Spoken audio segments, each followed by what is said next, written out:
Bien, vamos a desmenuzar esto. El material que tenemos hoy sobre la mesa es bastante particular, la verdad. Sí, se sale de lo común. No son los típicos artículos de investigación. Para nada.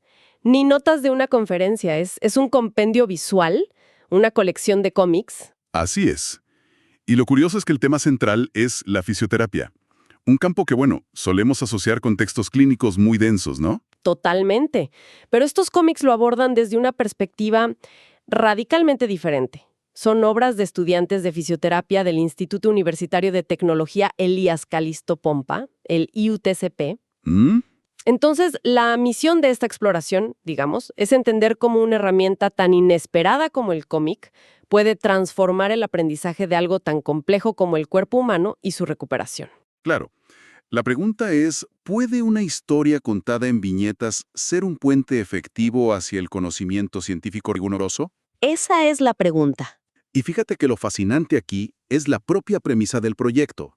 El documento de presentación lo llama un atlas colectivo. Colectivo. Esa palabra es clave. Es clave, porque no es la visión de un solo autor, sino el resultado de un proceso que describen como intercolaborativo. O sea, no es solo un trabajo en grupo, es algo más profundo.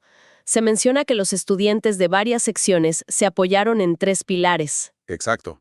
El primero, las lecturas teóricas, lo esperado. El segundo, la investigación en el aula para construir los guiones. Pero el tercero, El tercero es lo interesante, muy de nuestra época. sí, el uso de inteligencia artificial como un catalizador creativo. Y ojo, que lo subrayan muy bien, no es un reemplazo del pensamiento crítico. Es una herramienta. Es una herramienta para poner a prueba ideas, refinar conceptos. Esto eleva el proyecto más allá de un simple ejercicio de dibujo, ¿sabes? Se convierte en un método de aprendizaje activo. Es comprender para poder crear. Narrar para poder asimilar. Justo. Y traducir lo complejo a un lenguaje visual, que es universal. De acuerdo, analicemos esa idea a fondo. Hay una introducción firmada por Raquel Peña que lanza una pregunta que creo que es el corazón de todo esto. ¿Cuál es? Pregunta, ¿y si el aprendizaje también pudiera ser una aventura? Me parece una idea muy potente. Es dejar atrás la terminología fría y clínica para contar una historia. Es un cambio de paradigma total. En lugar de memorizar listas de músculos y procedimientos, te invitan a una inversión narrativa. Es aprender a través de la empatía. Totalmente. Y aquí es donde se pone bueno, Sí, porque los protocolos de rehabilitación se convierten en misiones y los síndromes clínicos en antagonistas que hay que entender para vencer. claro, les das un rostro. La idea es que al darles una trama, se vuelvan mucho más fáciles de recordar. Y vemos esa filosofía aplicada de una forma muy conmovedora en los cómics dedicados a la fisiopediatría. Tomemos por ejemplo la historia titulada Soy Leo. Soy Leo. Inmediatamente te presentan a un niño con parálisis cerebral. Las viñetas no se limitan a darnos sus datos clínicos, ¿sabes? 6 años, 110 centímetros. No es una ficha técnica. Para nada. Nos sumergen en su viaje personal, en su esfuerzo. Entonces el cómic no lo presenta como un caso de estudio. No, Lo presenta como la historia de Leo, una persona. exactamente. Y a través de su historia, el cómic visualiza técnicas muy específicas. Se menciona, por ejemplo, la técnica de Bobat para trabajar el equilibrio. Ajá. Y vemos a la terapeuta guiando a Leo. O la técnica de Perfetti, donde le pide algo que suena casi poético. Imagina el movimiento antes de hacerlo. Un momento. Eso es increíble. Le está pidiendo que active las vías neuronales solo con la mente. Antes de cualquier acto físico. O sea que la terapia empieza en la imaginación. Precisamente.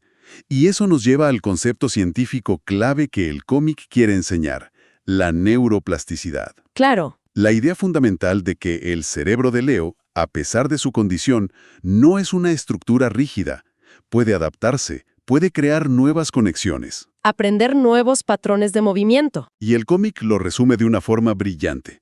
En una frase del propio Leo al final, dice: gracias a la neuroplasticidad mi cerebro se adapta. En una sola viñeta te encapsula un concepto que podría llenar capítulos enteros de un libro de neurociencia. Es que no solo lo lees, lo ves suceder. Ves la frustración inicial de Leo y luego su pequeño triunfo. Se entiende al instante. Y hay otro cómic que lo lleva un paso más allá. Presenta a Eduardo, un bebé de 2 años, y conecta su exploración del mundo, sus intentos por gatear. Lo que haría cualquier bebé. Exacto. Conecta eso con las etapas sensoriomotoras de Piaget.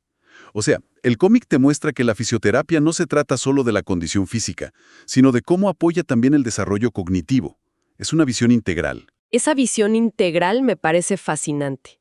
Y me pregunto cómo se aplica en un contexto totalmente distinto, como el deporte, donde todo se trata de optimizar un sistema que en teoría ya funciona a un alto nivel. Es una transición perfecta, porque el enfoque cambia drásticamente. Miremos el caso de la rodilla valiente de Lucía. Ok, Ella es una atleta de salto alto. El cómic nos la muestra llegando a la consulta del fisioterapeuta, Alejandro, con un dolor evidente. el diagnóstico es tendinopatía rotuliana derecha, una lesión bastante común, pero imagino que la historia no se queda solo en darle una lista de ejercicios para el dolor. Para nada. Y aquí el cómic introduce otro concepto clave. Alejandro, el fisio, le explica que para entender la causa real del problema van a usar la patokinesiología. Uf, esa es una palabra que suena intimidante. ¿Cómo logra un cómic hacerla accesible? Pues lo hace a través del diálogo y la acción. La definición formal de patokinesiología es, bueno, el estudio de cómo la anatomía y la biomecánica se alteran por una patología. Y afectan el movimiento. Exacto.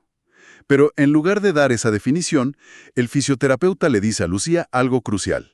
Le dice, el problema no está solo en la rodilla es la víctima.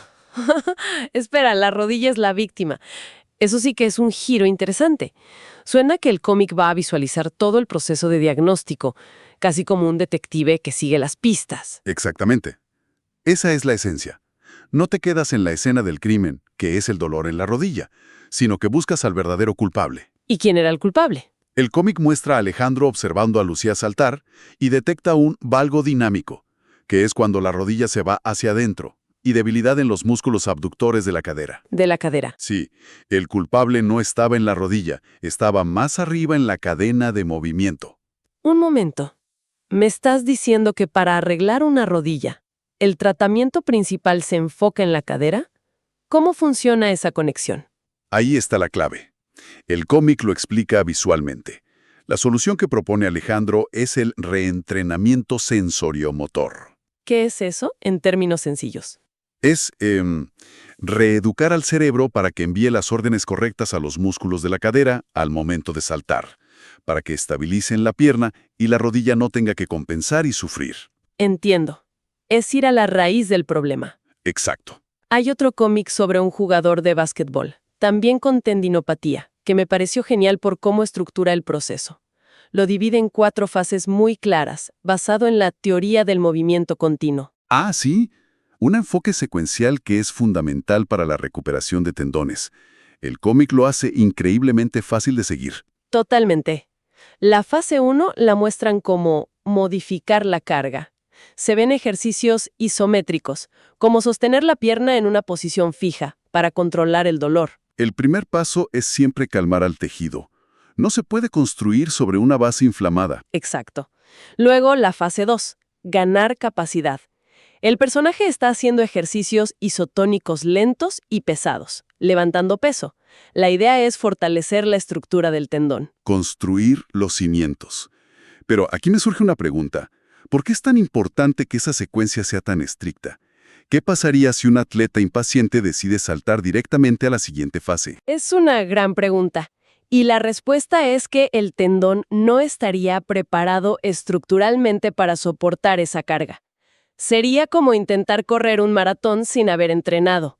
El riesgo de recaída es altísimo. Claro. Por eso la fase 3, que el cómic muestra como almacenamiento y liberación de energía, o sea, pliometría, saltos, solo llega cuando el tendón ya ha sido fortalecido. Y finalmente, la fase 4, el retorno al deporte. Me gusta cómo lo muestran, paso a paso, como una escalera. Hace que todo el proceso tenga mucho más sentido. Es increíble cómo en el deporte todo se trata de optimizar un sistema que ya funciona. Pero, ¿qué pasa cuando el sistema base, el cerebro mismo, sufre un daño fundamental? Supongo que el desafío ahí es completamente diferente. Es un mundo aparte. Y los cómics lo abordan con una sensibilidad notable en la sección de fisioneurología. Tenemos la historia de Carlos Rodríguez, un hombre de 68 años que ha sufrido un ACV. El cómic logra capturar su frustración inicial de una forma muy potente. Hay una viñeta que lo muestra en la cama del hospital con un globo de pensamiento que dice: «Mi brazo derecho no responde. ¿Volveré a moverlo?». Es un miedo muy real, sí. Y el cómic no huye de esa vulnerabilidad. Pero inmediatamente después, muestra al terapeuta en acción. Se ven movilizaciones para despertar al cerebro, el uso de una camilla basculante. Pero hay una técnica que visualizan que es simplemente brillante. ¿Cuál? La terapia de espejo. Vi esa parte. Muestran a Carlos sentado frente a un espejo que oculta su brazo afectado mientras mueve el sano. Suena casi como un truco de magia. ¿No hay riesgo de que el paciente se frustre si se da cuenta del engaño? Esa es la pregunta del millón. Y la respuesta es que funciona en ambos niveles. A nivel subconsciente, el cerebro ve el reflejo y por un momento cree que el brazo afectado se está moviendo. Y eso activa las áreas motoras correspondientes. Las despierta, exacto. Promueve la neuroplasticidad de la que hablábamos con Leo. Pero a nivel consciente, el efecto es igualmente poderoso. El personaje de Carlos dice en el cómic: «Parece que mi brazo derecho se mueve. Eso me anima». Le da esperanza. Le da esperanza. Y la motivación es el combustible de cualquier rehabilitación larga. No es solo un proceso físico, es profundamente psicológico. Conectando todo esto, los documentos mencionan una teoría más abstracta, la teoría de movimiento como sistema complejo. Sinceramente, es un concepto que en un texto me costaría visualizar. Y es precisamente donde el enfoque visual se vuelve tan valioso. Esta teoría ve el movimiento no como un simple comando del cerebro al músculo, es más como una danza entre tres elementos interconectados. ¿Y cuáles serían esos tres elementos? El primero es el control motor, que es la capacidad neurológica del individuo. Pensemos en Carlos y su ACV. Su control motor está dañado. Ok. El segundo es el aprendizaje motor, que es el proceso de adquirir o readquirir una habilidad. Es lo que la terapia de espejo intenta reconstruir en Carlos. De acuerdo. Control y aprendizaje. ¿Y el tercero? El tercero es el contexto, y es quizás el más importante. El movimiento no ocurre en el vacío. Depende del entorno, del propósito. Claro. Para Leo, el niño, el contexto es alcanzar un juguete. Para Lucía, la atleta, es ejecutar un salto perfecto. Y para Carlos puede ser algo tan simple y vital como volver a levantar una taza de café. La emoción, el objetivo, el entorno social, todo eso cambia la naturaleza del movimiento. La fisioterapia no trata a un brazo o una rodilla, trata a una persona en su mundo. Entonces, ¿cuál es la gran conclusión de todo esto? Viendo estas historias, queda claro que el cómic puede ser mucho más que entretenimiento. Se transformó en una herramienta pedagógica potentísima. Sin duda, y creo que logró algo aún más fundamental: humanizar los casos clínicos. Al darles a los pacientes un rostro, una historia, emociones, los estudiantes que crearon esto no solo aprendieron sobre patologías. Aprendieron sobre personas. Exacto. Y eso, para un futuro fisioterapeuta, es desarrollar la empatía, que es quizás la herramienta más importante de su profesión. En resumen, ¿qué nos deja esta exploración? Lo que hemos visto es la cartografía de un método de aprendizaje. Estos estudiantes no se limitaron a consumir información. La procesaron, la discutieron, la reescribieron en un lenguaje visual propio. Usando la IA como un socio creativo a veces. Correcto. El propio texto de presentación lo dice de una forma muy elocuente. Demuestra que la comprensión lectora no es un acto pasivo, sino la llave para diseñar universos enteros de conocimiento. Y eso hicieron. Diseñaron el universo de Leo, el de Lucía, el de Carlos. Y al hacerlo, se apropiaron del conocimiento de una forma mucho más profunda. Este proyecto nos deja con una pregunta interesante para reflexionar. Si la narrativa visual puede hacer que la patokinesiología o la recuperación de un ACV sean no solo comprensibles, sino memorables, ¿qué otras áreas del conocimiento, a menudo consideradas densas o inaccesibles, podrían ser revitalizadas a través del arte de contar historias en viñetas? Y quizás la pregunta más importante de todas: ¿cómo cambia la propia comprensión de quien se atreve no solo a leer, sino a dibujar aquello que está aprendiendo? ¿Qué conexiones se forman en el cerebro cuando la mano traduce una idea compleja en una línea simple sobre el papel?